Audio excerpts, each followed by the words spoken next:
The market was absolutely wild today as the Federal Reserve hiked interest rates by 75 basis points or 0.75%, which is exactly what the market was expecting. But looking at the stock market intraday, it was truly all over the place. At first, it just dumped down right when the interest rate hike was announced, and then it blasted all the way back up. And then towards close, it was just a disaster. So, Tom, what is going on in this market? Yeah, like you said, Mike, it was a 75 basis point increase, which is right at expectation. So at the beginning, a lot of people might think, well, then the market should go up. But at the same time, 75 basis points is still a very aggressive rate hike, guys. I know some people were looking for 100 basis points, but still, 75 is very aggressive, according to Powell and a lot of other analysts. So I'm glad that they did not go towards 100. That would have actually been pretty scary, although some people also argue that 100 is needed. But in my opinion, I'm pretty happy with 75, Mike. But overall, the market took a really bad drop, like you said, immediately when this was announced. When Powell was actually talking, though, the market started moving back up as we started to approach kind of 2 p.m. Central Time or 3 p.m. Eastern Time. That's like right when the market hit that top up there. Then we started to fall all the way back down. So Powell was a bit of a saving grace for a little while, which was nice to see. And I will actually show you guys his very first statement. It's actually pretty good. It'll be here in just a couple seconds. Good afternoon.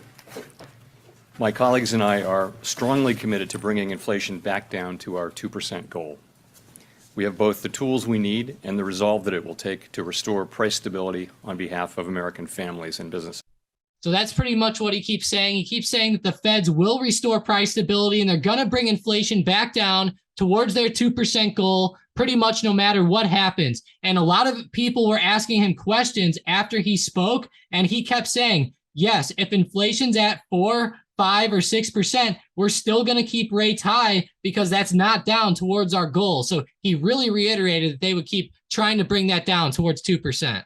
Exactly. So the main thing you need to know is that inflation is still too high and it will take some time for inflation to come down. And there's not necessarily an easy way that you can just get inflation down. You need the economy to slow down at least a little bit, which is what these rate hikes do in one way or another. So with that being said, the market was not too happy today. You could say that. The reactions weren't too great, as we all know. But Tom, just kind of like what you said, when Powell spoke, the market blasted up for some time and it was looking great. But it clearly wasn't enough to hold the markets higher. Now, Tom, let's take a look at the heat map really quickly because, across the board, we didn't really have any industry really stick out. Like, look at this heat map. This is brutal. Amazon down 3%, Apple down 2%. Like, the banks are down. Everything's down. So it was just like a total sell-off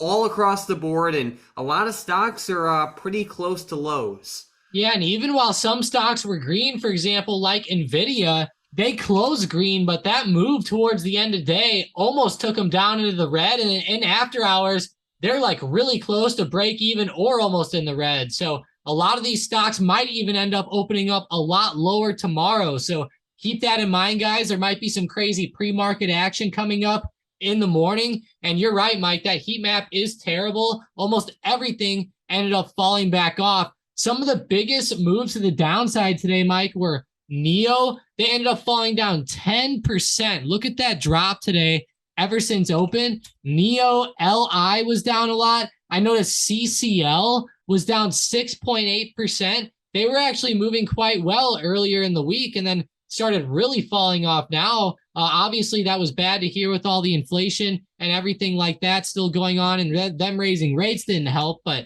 still, that's a bad move. DraftKings is down, GM's down, and Mike, Meta was actually down a lot, down 2.72%, and they have some pretty bad news going on where they're going to be cutting costs by 10% or more over the next few months, says a big report. Mike, I know a lot of companies have been cutting costs and they've been laying people off lately, and it looks like they're going to be doing some job reductions here. They're not going to be doing formal layoffs, but they're going to be doing job reductions. So keep that in mind, guys, but still, that's not good news.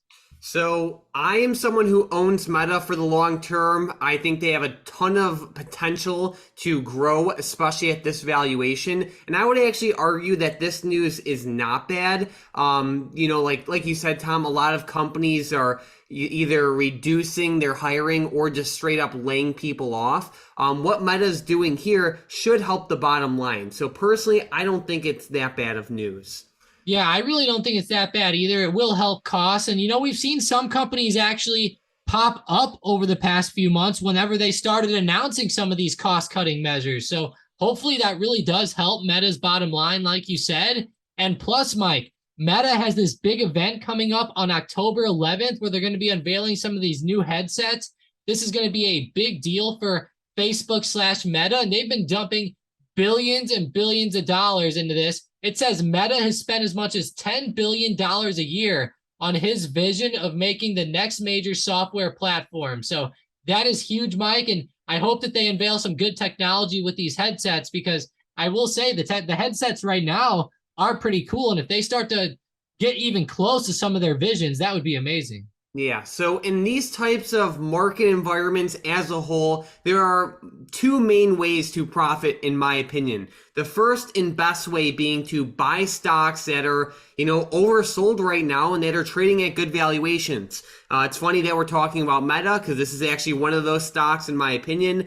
There's a lot of them out there, but, buy the dip on some stocks for the long term. Another way to profit in these types of market environments in terms of short-term trading is profiting when just the market overall dumps. And there are a couple ways to do that. You can buy put options, but an easy way is actually trading inverse ETFs. So SPXS is one of the most popular ETFs to trade when the market is dumping. The market tanked today, and at the same time, SPXS is up over 5%. So when the market tanks down, this ETF actually booms to the upside. The only thing is that you don't want to hold this over the long term because it does decay. But if you're trading it for the very short term, it can be great. Another route to take is UVXY, which basically rises when volatility rises, which most of the time happens when the market is dumping. But if you want like direct market exposure, SPXS would be the way to go. Yeah, you're definitely right. And there is a few other inverse ETFs as well, but I really like SPXS, and we've been talking about it a lot over the past few days. And I know a few people in Discord, they saw XPSX popping like right whenever the market started to drop when that interest rate decision came out, and a few of them profited pretty well. So yeah, you can definitely do well on this, guys. Like Mike said, up 5.35% today. Hopefully it keeps continuing with this nice breakout. It had a bit of like a double or triple top all week around 24.50. So I think it was really nice to finally get that big move and that big breakout there. You also mentioned UVXY, Mike, which I like a lot as well. Didn't go up quite as much percentage wise, but it did still have a good move. This one kind of follows the VIX or volatility a lot more though. Yep. All right, Tom. Well, what else do we have going on for the rest of the week? Yeah, we do have some big earnings with Costco coming up tomorrow, guys. That's going to be a pretty big event tomorrow after the market closes. I know FedEx might report numbers as well, but they've already pre-announced their numbers. So keep that in mind. And look at that big drop FedEx had last week, kind of started some of the selling pressure that we saw in the market. So that's definitely bad. But Costco ended up actually doing quite well after Powell spoke, Mike. But then just like everything else, started selling off right towards close. I know that this earnings week is not the biggest, but Costco is a pretty big stock. And I know a lot of people like to run into some of these safer retail companies when the market's down. But I will say this chart for Costco does look extremely bearish right here. And for all of my technical traders out there, this is a pretty standard head and shoulders pattern. Interesting. Very interesting. Is there anything else important that we should know? Yeah, nothing too crazy as far as the news goes for the rest of the week or any big economic data points. Today was the big day. We did have some housing permits early on, but that really didn't move the markets much. It was mainly all Powell there towards the end of the day. But what I will say, Mike, is that a lot of these sectors today went insane. I think us talking about the dollar would be pretty beneficial because look at the way the dollar started exploding today when the market started dropping down. I think this is a pretty big sign that, inflation is still out of control. And like Powell kept saying, the Feds are going to keep raising rates, and it looks like the dollar is going to keep rising with that, which in turn hurts GLD and also is not good for SPY. But I will say, Mike, GLD did actually end up in the green, which was pretty surprising considering how much the dollar popped. Yeah, true that. And then just looking at the SPY, especially on a daily chart, it's just looking brutal. There's actually a lot of momentum right now, but it's to the downside. So it's definitely tough. The SPY was down almost 2% today, which is a big amount. We're well below $400. We fell right through the 380 support. What's next? Yeah, that 380 support, Mike, was pretty huge. We talked about that a lot last night, and that was a huge drop below it, especially towards the end of the day. As far as SPY goes, we have to go all the way back to, it looks like, the middle of July here. I would say the next major support on SPY coming up is right around 372 to 373. I've seen a lot of bounces there. You could even say right around 372 there. 370 has also had some bounces. So, like we always say, Mike, you got to give or take a couple dollars on these, because you can tell right here, some of these wicks extend down and they don't quite hit 372, but they get within at least $1 or so. So give or take $1, but I see 372. And then we have that big low from back in June, Mike, all the way down there around 362. So that's going to be a big level here over the next couple of weeks as well, if we continue down. But I will say, Mike, if we get back down to 362, that's going to get scary. True that. Guys, if you're new to the channel, make sure to subscribe. We post brand new videos every single day. But let's get right into the momentum plays for tomorrow. With the first one, we have Enphase to the downside. Yeah, poor Enphase really turned it around there. Go ahead and make them fall below 303 tomorrow. All right, with the next one, we have Microsoft also to the downside. MSFT, yeah, this one was a big seller today. Honestly, breaking below some huge supports, but make them break below 237.40. And with the last one, Starbucks also to the downside. S-Bucks not to the downside, Mike. I really like this one. Make them break below 88. All right, so we have Starbucks, Microsoft, and Enphase for potential day trades to the downside tomorrow, only if they break below the levels Tom listed. But Tom, we had a lot of volatility today. The SPY's looking brutal. There's a lot of momentum. It's to the downside. Do you have any favorite setups for tomorrow?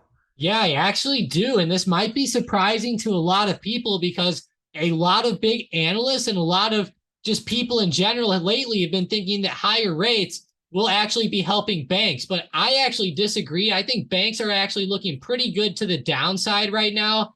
JP Morgan on the daily chart looks like there's a big dead cat bounce going on, and it's sitting right on this 112 support. If we start to break below 112 tomorrow on JP Morgan, I will really start to look at some good puts. You can see how at the very beginning of September, 112 held up as a huge support level. So I will really be watching this. Who knows? Maybe we'll hit support and we'll start to go back up, but I'll really be watching for that break to the downside. There we go. Guys, don't forget to subscribe if you're new. Before we close out, we want to give a giant shout out to today's member of the day, and that is AT in the YouTube comments. Thank you so much for the comments you leave, and thank you for your positivity. Tom and I really appreciate you. And guys, comments really help grow the channel. So if you like the video, if you have any questions, or if you want us to cover any specific stocks, let us know in the comments down below. We read basically every comment, so definitely comment down below. And let's end the week strong.